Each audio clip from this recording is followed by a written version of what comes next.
Hindi kawawa ang walang asawa. Ang kawawa yung may asawa ka nga pero hindi mo ramdam kung asawa ka nga niya. Ito ang masasabi ko sa quote na yan, kaya makinig ka. Napakalalim ng pahayag na ito at napakagandang paalala para sa mga taong iniisip na ang pagiging single ay kawalan. Ang pagkakaroon ng asawa ay hindi palaging sukatan ng kaligayahan. Mas mahalaga ang kalidad ng relasyon kaysa sa simpleng estado ng pagiging kasal. Una, ang pagkakaroon ng asawa ay hindi garantiya ng kasiyahan. Oo, masarap magkaroon ng katuwang sa buhay, pero kung hindi mo naman nararamdaman ng pagmamahal, respeto at suporta, ano ang halaga ng relasyon na iyon? Maraming nasa relasyon pero pakiramdam nila ay nag-iisa pa rin dahil wala silang emosyonal na koneksyon sa kanilang asawa. Hindi solusyon ang pagkakaroon ng asawa kung hindi ka rin magiging masaya.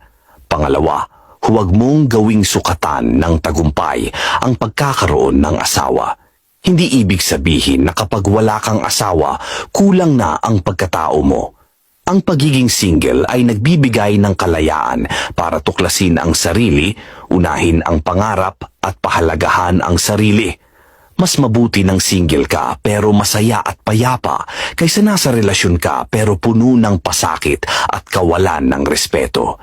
Pangatlo, mas mahalaga ang pagmamahal kaysa sa titulo. Ang pagiging asawa ay hindi lang papel na pinirmahan o titulong sinasabi. Ito ay dapat may kasamang tunay na pagmamalasakit, pagkakaunawaan at pagtutulungan. Kung wala ang mga ito, hindi kumpleto ang relasyon kahit pa tinatawag kayong mag-asawa. Pang-apat, tandaan na ang kaligayahan ay nagmumula sa sarili. Huwag mong iasa ang kasiyahan mo sa iba. Kung wala kang asawa, okay lang iyon. Ang mahalaga ay marunong kang magmahal sa sarili at sa tamang tao na darating sa tamang panahon.